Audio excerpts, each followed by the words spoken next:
So in chapter 44, Joseph gives his brothers one final test. Then chapter 45 is the big reveal, when Joseph finally reveals his identity to his brothers. And the reason Joseph tests his brothers is to see if they have changed. Are they the same guys that sold him into slavery 22 years before? Or have they changed? At this point, all 11 of Joseph's brothers were in Egypt. They went down to Egypt a second time to buy more food. They were invited to a lunch at the palace of Joseph, but remember, they don't know it's their brother Joseph. To them, Joseph is just some high-ranking Egyptian official. And now it's time for them to depart and return home to the land of Canaan, to their father Jacob, and to their families.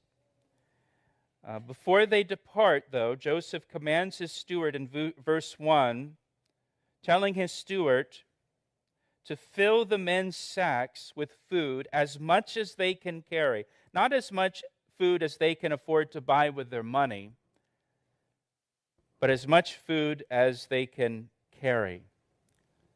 And for the sons of Jacob, I'm sure the large quantity of grain that was loaded on their donkeys seemed strange to them.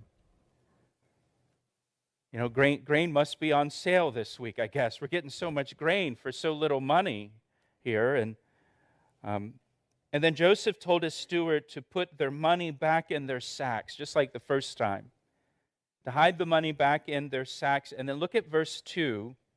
Joseph says, also put my cup, the silver cup, in the mouth of the sack of the youngest, and his grain money. And so he did according to the word that Joseph had spoken to him. So he said, put my silver cup in the sack of the youngest one. Now this silver cup, it wasn't just any cup.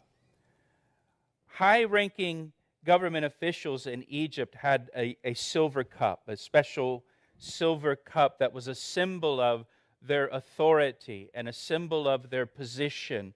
And in pagan cultures like Egypt, that silver cup was used for divination, as we're going to see referenced later in the passage.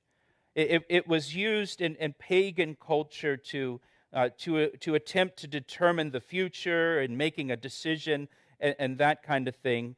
So Joseph told his steward to hide his special silver cup, the symbol of his authority and position and power, in the bag of the youngest brother. And the youngest brother, of course, is Benjamin. Remember in chapter 43, Jacob was hesitant to send his son Benjamin down to Egypt. He didn't want to send Benjamin because he feared something might happen to Benjamin. And he already believes Joseph is dead, his only other son from his marriage to Rachel. But the brothers were told they couldn't return back to Egypt to buy more grain without Benjamin. So Jacob reluctantly sent Benjamin down to Egypt. So it says in verse 3, as soon as the morning dawned, the men were sent away, they and their donkeys. At dawn, the sons of Jacob, they leave. They're out of there. You know, they want to get out of town as fast as possible.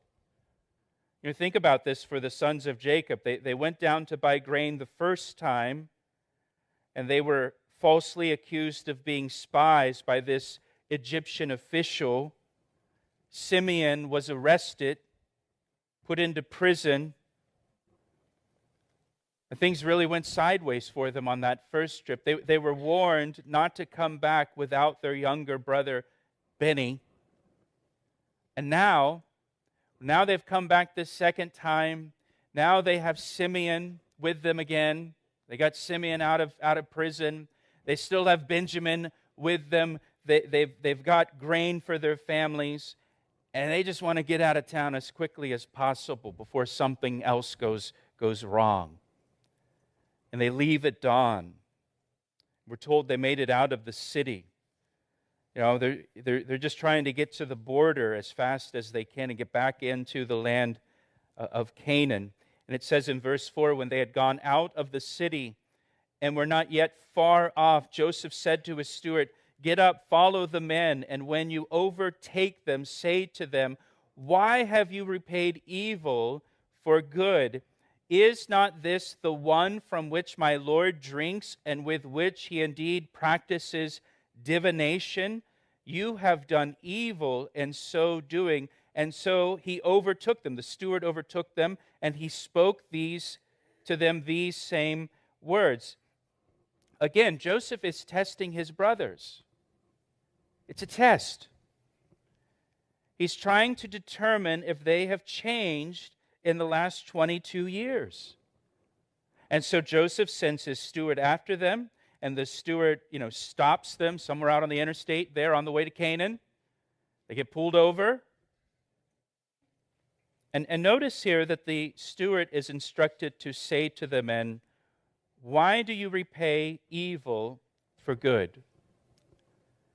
Now, this was written almost 4,000 years ago. And it was written before the law of Moses was given to Moses. And it takes place in a pagan culture in Egypt.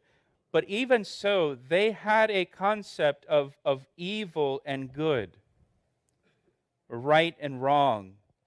They understood that it's wrong to repay evil for good.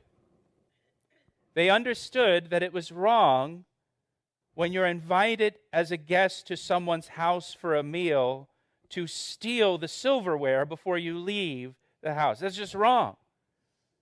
It's just wrong. There's an understanding of right and wrong. The Bible tells us that there is an understanding of right and wrong written on every person's heart.